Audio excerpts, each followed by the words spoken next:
So, hiya, Michael. How are you doing? I'm very well, thank you. Very good. Do you want to just introduce yourself and explain to everybody whereabouts you are in the world, which is really exciting, Sure, and what you sure, do and why you do it, basically? sure. So my name is Michael, Professor Michael Flood. I'm a researcher and an advocate and an educator. I'm based at the Queensland University of Technology in Australia, and I'm based in Brisbane, which is about halfway up the east coast of Australia. And I've had a long involvement in research and advocacy addressing men's violence against women and also addressing men and masculinities and related issues more broadly. And I have the enormous privilege of having a job where I get to do research and teaching and advocacy on an issue that I think is a critical issue. I'm sure your listeners will agree, and Yeah. an issue that I find a very compelling one. Yeah, I mean, I'm sure you're aware, but in UK at minute, there's it's a national emergency, violence against women and girls. Um, I mean, what's your? It's global, isn't it? Let's face it, it's a global issue and it's a massive issue. Yeah. Um, for me, they don't seem to know how to tackle it. Um, my opinion and my view on it is that 90% of it is domestic, around domestic abuse. That's my views and thoughts. I'm not sure what yours are on that. What do you make of that? Look, I don't know the UK context very well, but certainly, here in Australia, we do notice some of the significant developments and debates and controversies that take place in the UK. So, for example, the Sarah Everard case was a case that, certainly received media coverage in Australia, other more Yeah, recent cases as well. And I think, without thinking systematically about it, I do think there are some parallels between what's going on in Australia and what's going on in the UK. And one of the encouraging parallels is that in both countries, domestic and sexual violence are now firmly on the agenda. That is, because of the women's movements, because of feminist advocacy and violence prevention advocacy and so on, and work by victim survivors and others, governments now are under pressure to address men's violence against women and other forms of domestic and sexual violence. And there's been a significant level of policy activity, of prevention activity, and of course, grassroots community activity to respond to victim survivors, to start to hold perpetrators accountable, and what I'm particularly interested in, to change the social conditions that feed into domestic and sexual violence in the first place. So I think in both countries there is, if you like, some good news. But there's also some very discouraging factors as well. We see in both countries, I think, institutional inertia, where governments, where police forces, where the military, where other male-dominated and conservative institutions have been slow to address this issue, or when they do address the issue, they do so in tokenistic ways. In both countries, there are national plans of action taking shape. I don't know much about the UK plan, but certainly in Australia, that's been positive in some ways, but it's also been limited. It's focused primarily on school-based education for young people, and while that's important, there's a whole lot of other things we need to do as well. And in both countries, there's clear evidence that there are still violence-supportive attitudes and norms among large sections of the population, that large numbers of men, and to some extent women, are prepared to blame the victim, to disbelieve women who say they've been assaulted, who say they've been raped, to blame them, and to fail to hold perpetrators accountable. So looking at both our countries, I think there's both good news and bad news. yeah. I mean, I don't know about in Australia, obviously, but on the ground, we work on the front line, and we're not seeing, the police aren't implementing the laws. So it's really hard for a victim. A lot of them have gave up hope. They don't even bother reporting anymore. It's that bad. It's that bad here in the UK. We've just had a change in government, so we're hoping that that's going to be a massive positive. Because it needs a total shift. We need a total shift in this. It is just horrendous the way that the system treats victims of of domestic violence, of any kind of violence really.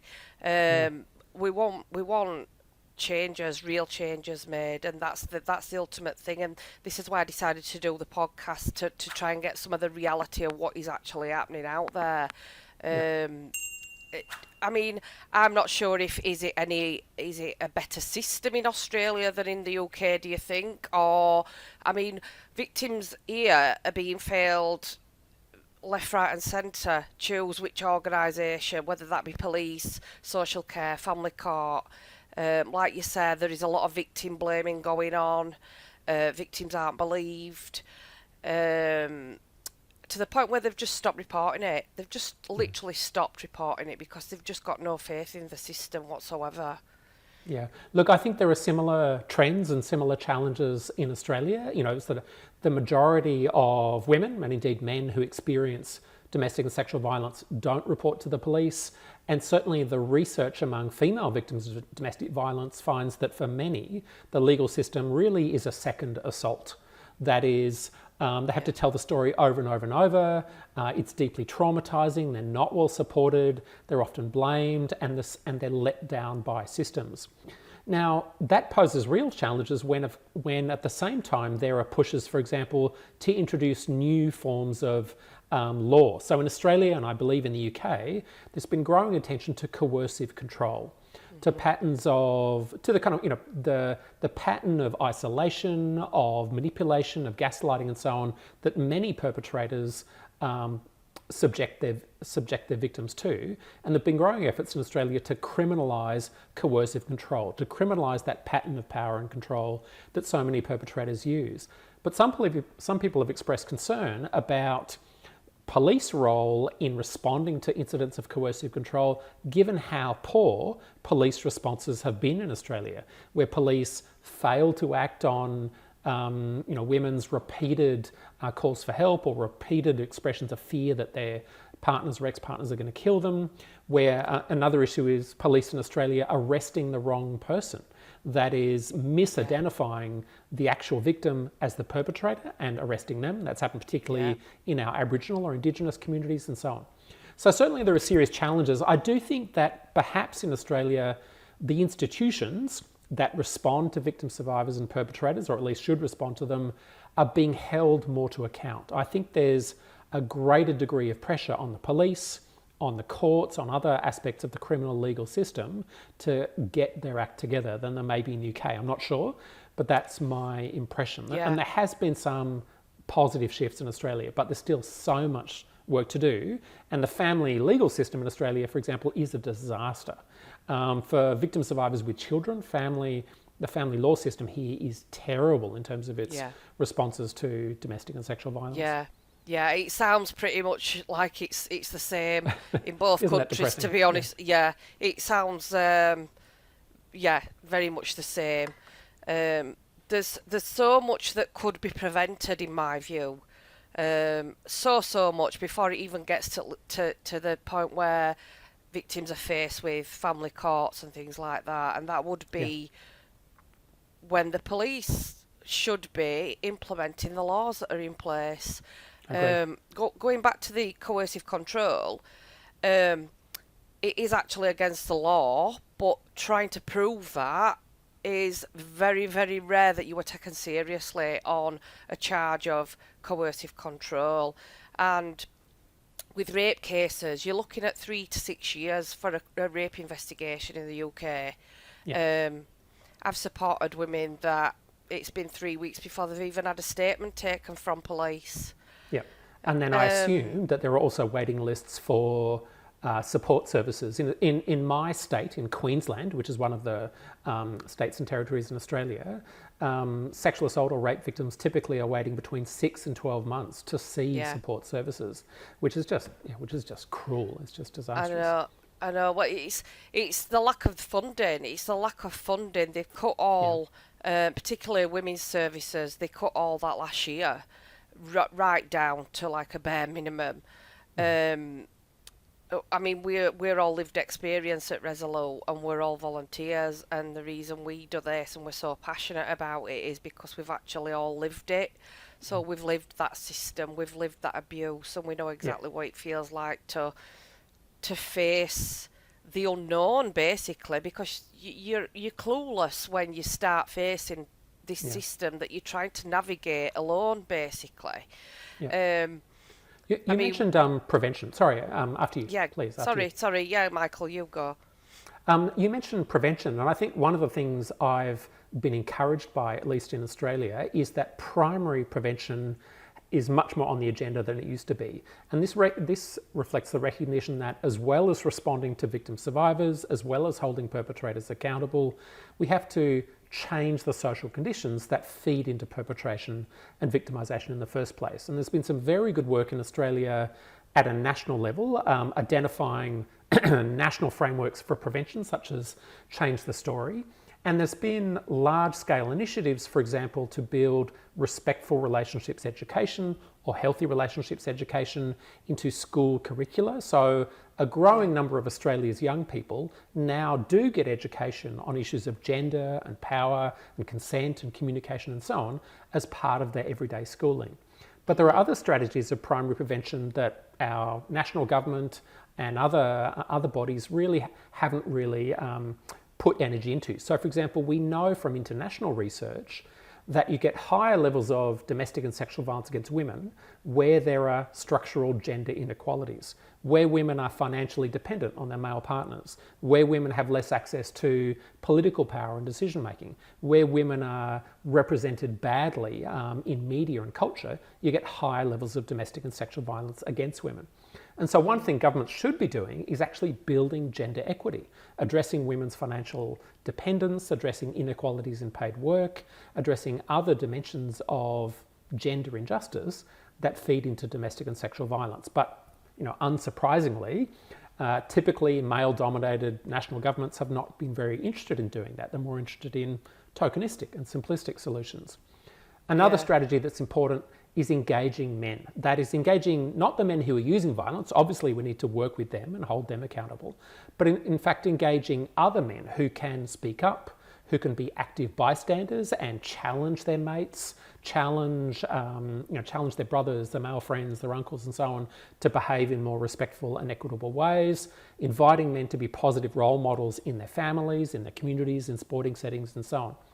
And one of the things I'm encouraged by is that in the UK, there have been recently some smart social marketing campaigns trying to do just that, trying to challenge men to behave respectfully towards women and girls, to speak up when they see their mates behaving in violent or sexist ways, and really to highlight the positive roles that men can play in making a difference.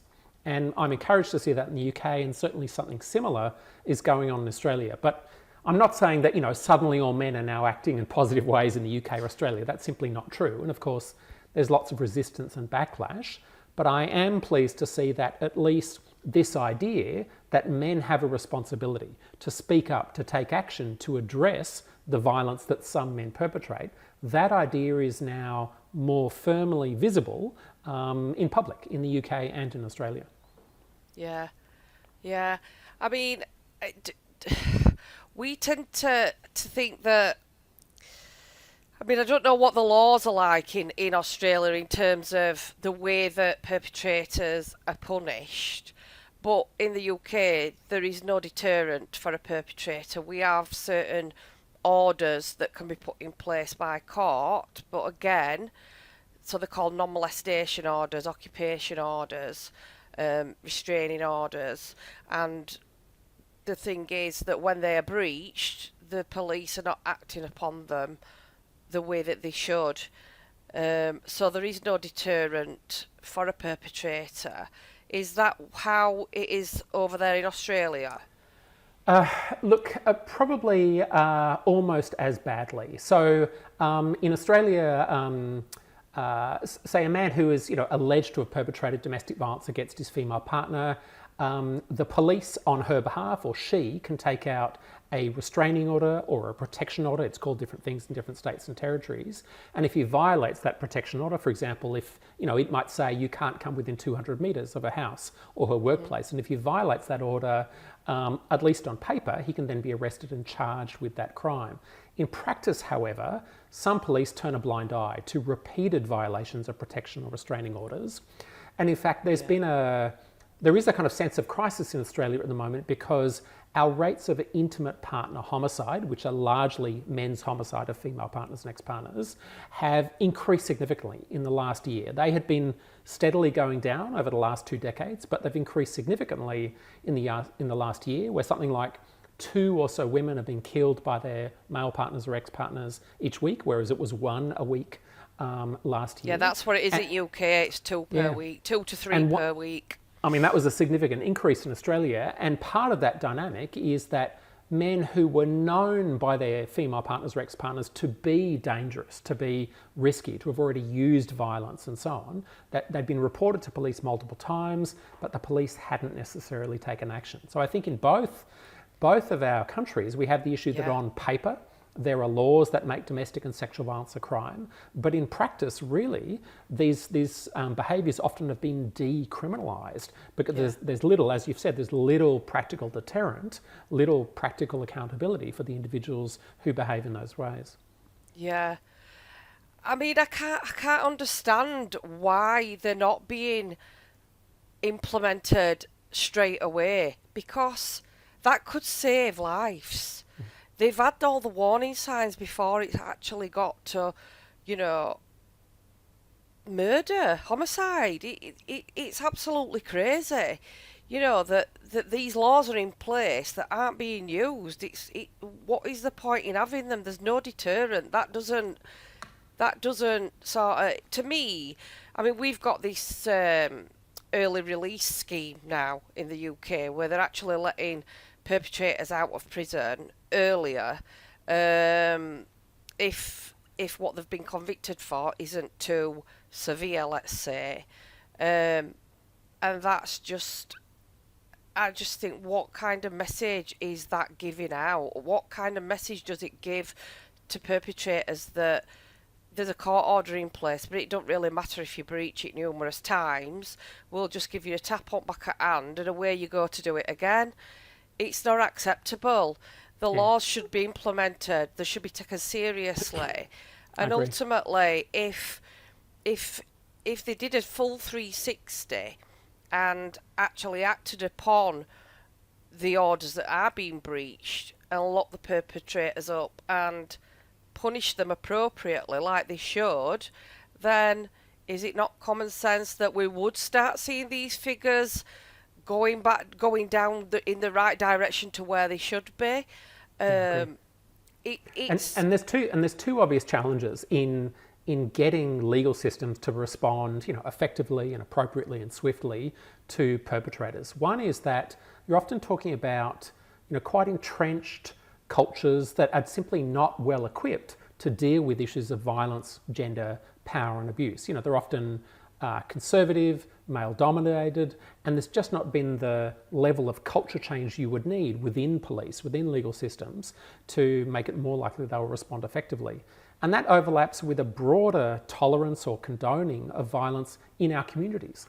That we've got very good national data in Australia on community attitudes towards domestic and sexual violence. And that data tells that large proportions of the population, 20 or 30%, will happily blame women who were assaulted or blame women who are raped, will excuse a perpetrator who's drunk, will say that he's provoked, won't even recognise some forms of crime such as marital rape or coercive control and so on. And so we've got a problem of entrenched cultures that that aren't being changed, and then intersecting with those, we've got a problem of violent supportive communities, where across countries like the UK and countries in the UK and Australia, there's large proportions of the population of everyday people who have a tolerance for domestic and sexual violence. Yeah, I mean, I've got a question for you. So, when we have women that come to us for support, we create care plans for them, and it's their plan, their care at their pace. We take a holistic approach. So we have a space in our town centre where, it's in town centre. So, I purposely wanted it in town centre so that women know where to go, because that was another massive obstacle. There's a charity shop in there so that it's easily accessible. It's not as it don't have domestic abuse or domestic violence above the door or out like that. Everybody knows in town, what we do and what we're there for, but there's no sort of stigma attached to it. I want rid of these posters behind cubicle doors in women's toilets. Do you know what I mean? It's like, come on, we're in 2024, for God's sake. We should be talking about this openly.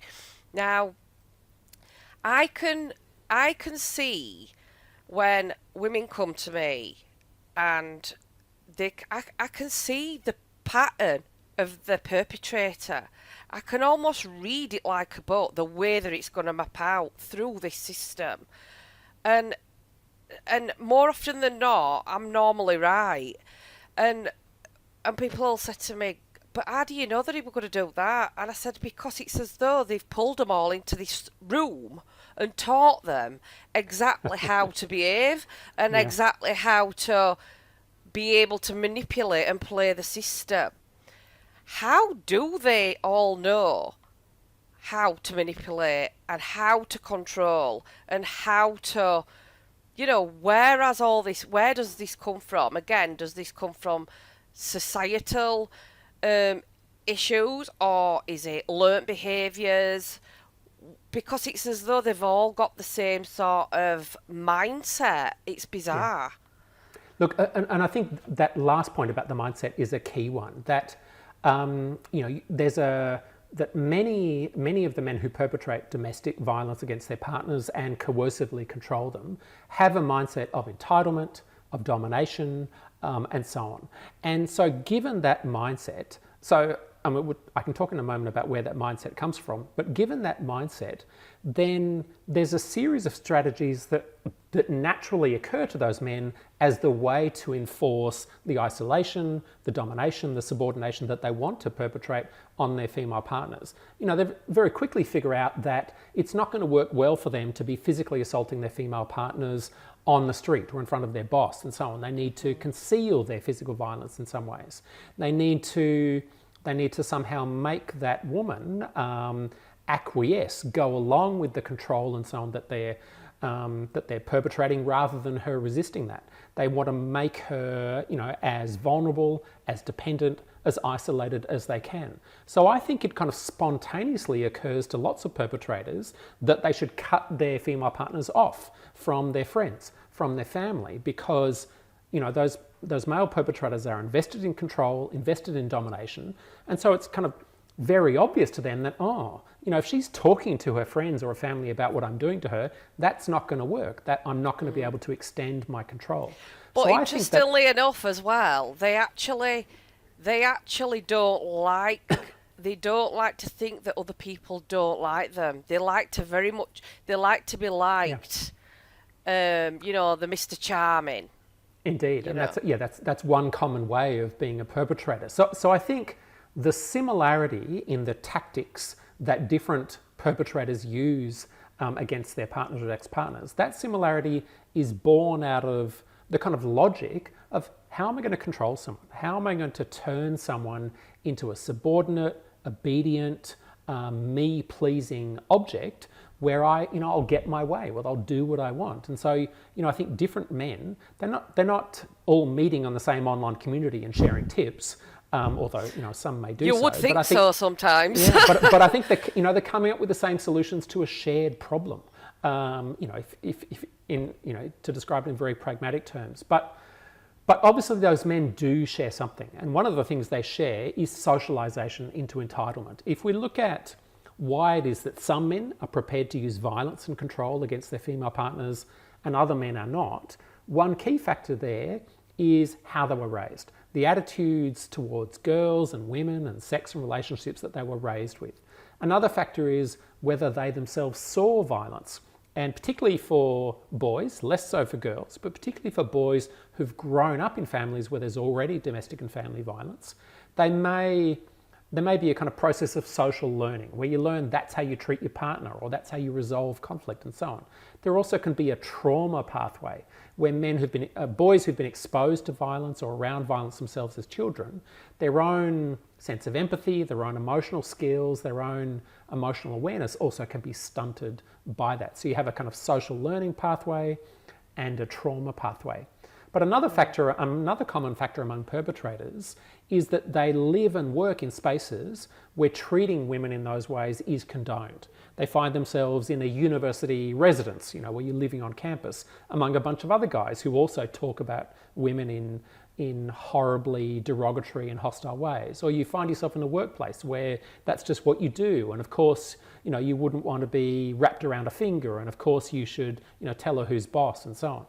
So a whole series of kind of social and cultural and personal experiences shape perpetration, but they're readily identifiable. I did a major piece of research last year called the State of Knowledge Report on Violence Perpetration with 3 colleagues here in Australia, and we were mapping what factors shape perpetration.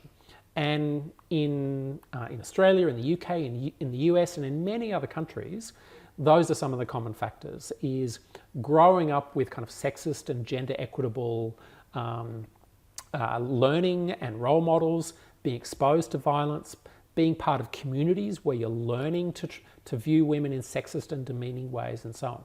And so it shouldn't kind of surprise us that at the end of those processes, you get some men, not all men, hashtag not all men, but some men who behave in those ways. Yeah. I mean, we've got a lot of men that support what we do. They're really, really supportive, and a lot of men actually think it's disgraceful the way that men are treating women. I agree. In Australia, many of those men don't speak up. Most men in Australia, and I'm sure most men in the UK, probably 70 or 80%, don't think domestic or sexual violence is acceptable or excusable under any circumstances and have decent attitudes. But very few of those men speak up. Very few of those men speak up when they see, a friend who's texting his girlfriend, his wife 50 times a day and hassling her about what she's wearing or who she's spending time with. And very few of those men speak up when someone talks about behaving in a sexually coercive way or taking advantage of a girl at a party who was really too drunk to know what was happening and so on. Some men do, and I'm really pleased to see organisations in the UK like the White Ribbon Campaign, organisations like Men at Work, and a number of other organisations that involve men, sometimes working with women in partnership with women, really starting to speak up and invite men to look at their own behaviour and start to challenge the violent and sexist behaviour of other men. Yeah. I mean, I think there's so much to be done, and it's such a complex issue that a lot of time I don't think that the government exactly know how to tackle it. Because it's so complex, especially when you've got majority of the time, 9 times out of 10, you've got trauma involved in that, which is another complex issue. But you've also got, like you mentioned, you going into schools and things like that. I think that is such an important thing that, it has to be implemented in schools. What a healthy relationship looks like, what an unhealthy relationship looks like, because these kids are growing up, they are the next generation. And look at what they're growing up into. It makes me feel so sick that what is actually going on. It's horrific. And you mentioned the difficulties for governments and others in, addressing these issues. And, I very much agree with that. And one of the challenges is that, of course, we're becoming more aware of a range of forms of domestic and sexual violence. And in fact, new forms of violence are emerging. So one of the forms of violence that's currently in the media headlines is image-based sexual abuse, or what some people call revenge pornography, where an individual, for example, takes photos or videos of someone having sex or someone undressing without their knowledge, or the photos or videos are produced with consent, where shared willingly with a boyfriend or girlfriend or whatever, but then distributed without their consent. And a variation on that is deep fake pornography, where as has happened in Australia, for example, a schoolboy might use innocent pictures of his female classmates or his female teachers and use technology to superimpose them on a pornographic picture so that it looks like it's his female classmate or his female teacher who's, having sex or engaged in pornography in some way. So there are new forms of violence emerging. We're naming some of those. We're naming the risks associated with strangulation, for example. We're naming the fact of intimate partner sexual violence, the fact that, the men who coerce and control and assault their female partners typically are also pressuring them into sex. So yeah, absolutely there's challenges in dealing with diverse and emerging forms of violence on the one hand. On the other, you were talking about programs in schools, and the encouraging evidence is that well-designed programs can make change. There's a wealth of evidence from a whole range of impact evaluations that well-designed programs on healthy relationships, on non-violence among young people or among university students can shift attitudes and behaviours and can actually lower rates of violence perpetration and violence victimisation. So, there's absolutely things we should be funding and implementing now, including school-based curricula and including other strategies. Yeah, 100%, because again, I do believe that, prevention is the key. It's preventing it before it gets to the scale that it's getting to. And again, the warning signs are always they're always there. They're always there. We get so frustrated with when we have to report for safeguarding, for instance, because ultimately there is no such thing as safeguarding. It might get reported, it might get ticked in a box to say it's been safeguarded, but what actions have actually been taken isn't safeguarding at all. Yeah. And if some of the reports are acted on at that first point of call, when you make that first referral in as a safeguarding issue, it would prevent where it ends up to. It would prevent it escalating. More often than not, we've got women that are suffering in silence, and it's not usually by the time they are ready to speak out about what is happening, it's usually at the point where they're ready to phone 999. And one of the issues here, sorry, after you. That was the reason why I wanted the building in town centre, and I want that building eventually, hopefully, to go national, where there is a first point of call before it gets to that picking the phone up and having to ring 999. If they're aware of safety measures and safety plans that could be put in place before it gets to that, and a lot, to be quite honest with you, are searching for that validation because they're not quite sure whether it is coercive control, whether it is abuse, because of the level of gaslighting and the level of how much you actually doubt yourself and how much you lose what is real and what isn't. You've lost that sense of reality, and they will say, I mean, I were an hairdresser for 30 years before I created Resolute 3 years ago, and if somebody had have told me, Michael, I'd have been doing this 4 years ago, I would have never believed them in a million years, not in a million years. But I think that my hairdressing career has, and my own lived experience, has put me in good stead for what I'm doing now, because everybody knows that they tell their hairdressers everything, the deepest, darkest secrets, and what I haven't heard ain't worth knowing, really. You might be interested to hear that there's a project in Australia that actually worked with hairdressers to support people who were disclosing domestic violence or various forms of coercion and control in their relationships in the course of their hair appointments, precisely because, as you found, people talk to hairdressers, and hairdressers need skills in listening and talking as part of their work. Yeah, But funnily enough, I was living it at home behind closed doors for eight Yeah. years.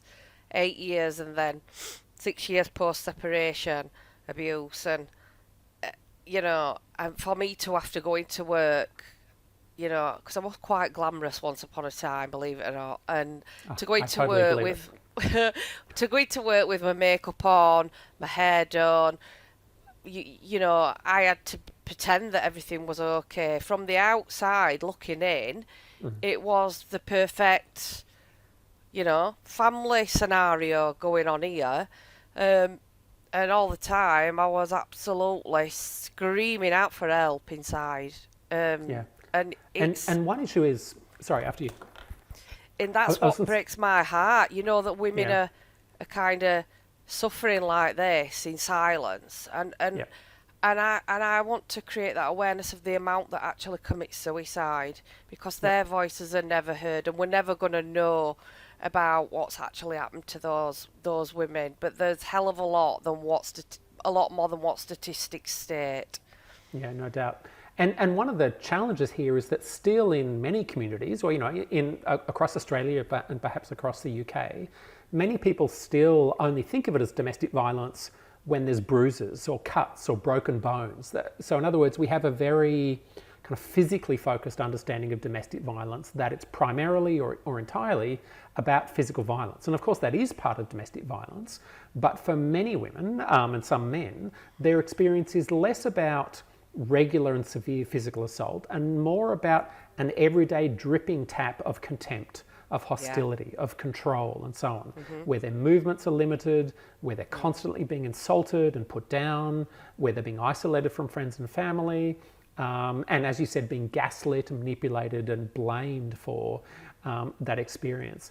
And so we still need to shift community perceptions so that there's a greater recognition of non-physical forms of abuse and control and the harms they cause. That yes, bruising and broken bones, and indeed, homicides are all profound forms of harm, but we also have to recognise other forms of harm that are caused by those everyday patterns of control and abuse and derogatory behaviour that I've described. Yeah. When you've lived it, you can recognise it from a mile off. Yeah, And that's the big difference, I think, with us actually having lived that. It's every minute or every day, and it is horrific to the point where you don't even know who you are anymore. And by the time, it's got to crisis, you're lucky if you even remember what your own name is. And that is the level of control. It is unbelievable how it they manage to get inside your head. Um, your total thought process isn't your own anymore, because you doubt every single thing that you do, yeah, everything. You question everything that you're doing. Was it me? Did I say that? Why? Maybe it was my fault. Maybe I shouldn't have said that, because then that wouldn't have happened. You know. But somewhere deep down inside you, you're thinking to yourself, "No, I know that it weren't me." This little voice in ears going, But it weren't you. It weren't you. It weren't you." But then it's like that doubt, and yeah. And it sounds like part then of your work is giving victim survivors space to hear that voice and to amplify that voice so that they can, yeah. be true to their experience of, this is not okay, this is not my fault, this shouldn't, I don't deserve this, and so on. Yeah, it is. It's. I think that we've just got to keep raising as much awareness as possible. But Yep. ultimately, I do think that we need to keep chipping away at the government, let's say. And like I said, I'm quite hopeful now that we have got a new government in place. So I'm hoping there's going to be a massive shift in the UK. Yep. So yeah, I mean, is And there any? it will take political pressure. It will take public Oh pressure. There was God. a really interesting piece of research a few years back that looked at why it is that some countries around the world have strong policies on violence against women or domestic violence, and other countries don't. And the single most influential factor that shaped government commitment to addressing violence against women was the presence of a strong women's movement. That is the presence of grassroots or civil society advocacy putting pressure on governments, holding governments to account.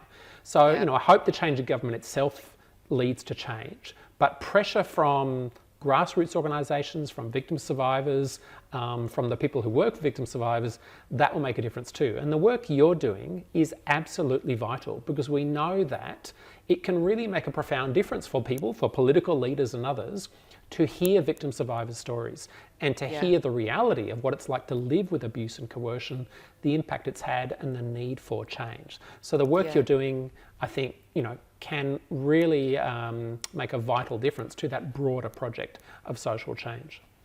Yeah, I personally think that it needs to be. I want everybody to collaborate.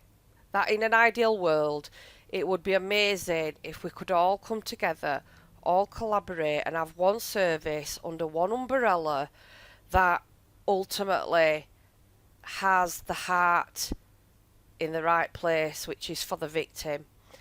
If we could all come together and do that, then that would be fantastic. But there's too much money, power and control still implemented within different services, charities, whatever.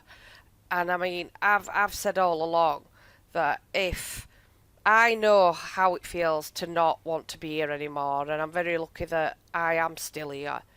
And I think that I've said, if Resolute gets where it needs to be and I have to step down, I couldn't give two shits basically about the money, the power or the control. When you've been to that place of no return and you've not wanted to be here, and you've been made to believe that your kids deserve better than what you can provide for them, your love, your care, and you're the worst person in the world, you're the ugliest person in the world, and I think that I don't care about all this sort of we're the best organisation and we're doing this and we're doing that, and because ultimately it's a failing system, and I don't want Resolute to be another failing organisation. I want us all to come together, all to collaborate, because together we're stronger, and we can build that much stronger organisation and service. But ultimately, victims need to know where to go. They need to know where to go. They need to know who to tell. Because I didn't know where to go. I didn't know who to tell. I didn't know who to speak to. I wasn't sure whether it was my fault, whether, am I going crazy? I think I'm going insane. You feel ashamed. You feel silly, stupid, because people are going to think, why did you put up with that? I wouldn't have put up with that. You can hear it all, can't you? And if it were only as simple as that, if it were just as simple, but unfortunately, perpetrators don't come with a sign on the foreheads. And usually by the time you do start seeing the red flags and warning signs, it's usually too late. Because for me, initially, they home in and they are attracted to the things that they initially see, but those initial things that they're attracted to ultimately is what they want to destroy. And that's the thing, it's almost a kind of jealousy thing that's going on, and they want to destroy that. They want to destroy your success. They don't like to see you happy. If you start feeling happier or you start being more successful, they can't celebrate that with you. They can't be happy with you that you've done something good. And I think that should be switched round to, that's really sad that people can't be happy for other people, and that's the kind of society we're living in. We should be empowering and encouraging, not sort of getting off on pulling people down all the time. And that's where I'm coming from with it all, and this is why I need to get as much reality and exposure out there as possible. I'm quite happy to step down if Resolute's model and what needs to be implemented is in place. That's fine. If somebody can get it to where it needs to be, other than me, then I will hand it over to them. But for the time being, I've just got to keep doing what I'm doing, because whatever it is that we are doing is working, and it is pricking ears up, and it is getting some attention. Yeah.